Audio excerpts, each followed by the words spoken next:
Hi friends, இன்னைக்கு பாத்தீங்கன்னா Lakshmi coin வெச்ச பியூட்டிஃபுல்லான இன்விசிபிள் செயின் ஆர்டர் தான் நமக்கு வந்திருக்கு. பாத்தீங்கன்னா கஸ்டமர் வந்து 2 ஆர்டர் பிளேஸ் பண்ணிருக்காங்க. ஒரே கஸ்டமர் தான், பட் ரெண்டு பேக் வந்து ஆர்டர் பண்ணிருக்காங்க. இது வந்து நீங்க சிம்பிளா ஈஸியா பேக் பண்ணிடலாம். பேக்கிங் சார்ஜஸும் நமக்கு வந்து ரொம்ப கம்மியாகும். இந்த மாதிரி ஆர்டர்ஸ்லாம் வந்ததுன்னா நமக்கு கொஞ்சம் ஈஸியாகவும் இருக்கும். இப்போ பாத்தீங்கன்னா இந்த மாதிரி ஒரு ஒயிட் கவர்ல போட்டு நல்லா ஃபிளிப் பண்ணிட்டு நம்ம வந்து கொரியர் வந்து பேக் பண்ணிக்க போறோம். மீஷோவில் உங்களுக்கு ஆர்டர் வரலனா நீங்கள் என்ன பண்ணுறீங்கன்னா ஜஸ்ட் சிம்பிளாக ஒரு ஐடியா ஃபாலோ பண்ணுங்கள். நீங்கள் எப்பயுமே வந்து நீங்கள் என்ன அமௌண்ட்டுக்கு சேல்ஸ் பண்ண போகிறீங்களோ அந்த அமௌண்ட்டை நீங்கள் போடாதீங்க. அந்த அமௌண்ட் நீங்கள் போட்டிங்கன்னா மீஷோ வந்து உங்களுக்கு ப்ரைஸ் ட்ராப் பண்ண சொல்லும். ட்ராப் பண்ண சொல்ல நான் வந்து நம்மளுடைய மார்ஜின் வந்து அஃபெக்ட் ஆகும். ஸோ நீங்கள் வந்து அந்த அமௌண்ட்டுக்கு வந்து போடாதீங்க.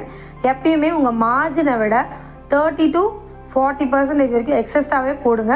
அதுக்கப்புறம் அவங்க ட்ராப் பண்ண சொல்லும் போது கொஞ்சமாக ட்ராப் பண்ணுங்கள். அப்போ வந்து உங்களுக்கு வியூஸும் அதிகமாக வரும். உங்களுடைய மார்ஜின்லேயும் எந்த அஃபெக்டும் ஆகாமல் ஈஸியாக நீங்கள் சேல்ஸும் நடக்கும். இந்த ஐடியா வந்து நீங்கள் ஃபாலோ பண்ணிக்கோங்க. நெக்ஸ்ட்டு பார்த்தீங்கன்னா பேக்கிங் தாங்க. பேக்கிங்காக நம்ம வந்து ஒரு விஷயத்துக்கும் பேக் பண்ணுறதுக்கு குறைஞ்சபட்சம் பார்த்தீங்கன்னா 20 rupees ஆகுது செலவாகும். நம்ம நார்மலாக இப்போ வந்து வீட்டில் ஜெராக்ஸ் மிஷின் வச்சுருக்கவங்க, பிரிண்டர் வச்சுருக்கவங்க பிரிண்ட் எடுத்துப்பாங்க. பட் நம்ம கடையில் போய் எடுக்கும்போது ஒரு பிரிண்ட் அவுட்க்கு பார்த்தீங்கன்னா ஸ்டார்டிங்கே வந்து நம்ம வந்து 5லேருந்து 10 rupees வரைக்கும் வாங்குறாங்க. பிரிண்டிங்க்கு ஒரு 10 rupees, அதுக்கப்புறமேட்டுக்கா பேக்கிங் கவர் ஒரு 5 rupees. இது போக பார்த்தீங்கன்னா நம்ம உள்ளே யூஸ் பண்ணுற கவரு, இன்னும் பாக்ஸஸ்லாம் இருந்ததுன்னா பார்த்தீங்கன்னா 20 rupees வரைக்குமே செலவாகும். ஸோ நீங்கள் வந்து செலவை கம்மி பண்ணிக்கிறதுக்காக இந்த பபிள் ரேப் வாங்கி வச்சுக்கோங்க. பபிள் ரேப் வந்து ரொம்ப யூஸ்ஃபுல்லாக இருக்கும். இந்த மாதிரி நீங்கள் கவரில் போட்டுட்டு பபிள் ரேப் பண்ணிவிட்டு செலோடேப் பிளேட்டை சுற்றி ஒட்டிடுங்க. செலோடேப் அந்த அளவுக்கு உங்களுக்கு செலவும் ஆகாது. செலோடேப் வந்து நல்லா ஸ்ட்ராங்காகவும் இருக்கும். போட்டு ஒட்டிட்டு நம்ம அழகாக வந்து கொரியர் கவர்லேயே பேக் பண்ணி கொடுத்துருங்க. இப்போ நீங்கள் வந்து புதுசாக வந்து நீங்கள் மீஷோவில் சேல்ஸ் பண்ணுறீங்கன்னா நார்மல் கொரியர் கவரை யூஸ் பண்ணிக்கோங்க. அதுக்கப்புறம் சேல்ஸ் இன்க்ரீஸ் ஆக இல்லை உங்களுக்கு நிறைய ரிட்டர்ன்ஸ் வருது அப்படின்ற பட்சத்தில் நீங்கள் என்ன பண்ணுறீங்கன்னா மீஷோ கொரியர் கவர் ஆர்டர் பண்ணி வாங்கிக்கோங்க. மீஷோ கொரியர் கவர் வாங்கினீங்கன்னா உங்களுக்கு ஆர்டிஓ வந்து உங்களுக்கு ஈஸியாக வந்து கிளைம் பண்ணிக்கலாம். பட் மீஷோ கொரியர் கவர் இல்லைன்னா ஆர்டிஓ கிளைம் பண்ணுறதுல கொஞ்சம் ப்ராப்ளம்ஸ்லாம் வரும். அதை பற்றி டீட்டெயில்ஸ் உங்களுக்கு வேணும்னா கீழே வந்து கமெண்ட் பண்ணுங்கள். நம்ம வந்து இந்த மாதிரி வந்து போட்டு இன்வாய்ஸ் வந்து மடித்து விட்டுட்டு நம்ம வந்து கொரியர் வந்து பேக் பண்ணி சென்ட் பண்ணிடலாம்.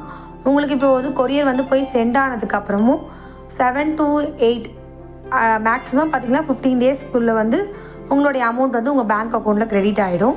எந்த ப்ராப்ளமும் இல்லை. இப்போ மீஷோவில் வந்து ஜிஎஸ்டியே இல்லாமல் வந்து ஓப்பன் பண்ணிடலாம் அக்கௌண்ட்டு, செல்லராக ஆகிடலாம். அதனால் வந்து அதை பற்றின உங்களுக்கு வீடியோ ஏதாவது வேணுனாலும் கீழே கமெண்ட் பண்ணுங்கள். சின்ன வீட்டிலே நீங்கள் பண்ணி சேல்ஸ் பண்ணுற எல்லா ஐட்டமும் நம்ம மீஷோவில் சேல்ஸ் பண்ணலாம். இந்த வீடியோ பிடிச்சிருந்தா நம்ம சேனலுக்கு ஒரு லைக் பண்ணுங்கள், கமெண்ட் பண்ணுங்கள், சப்ஸ்கிரைப் பண்ணுங்கள்.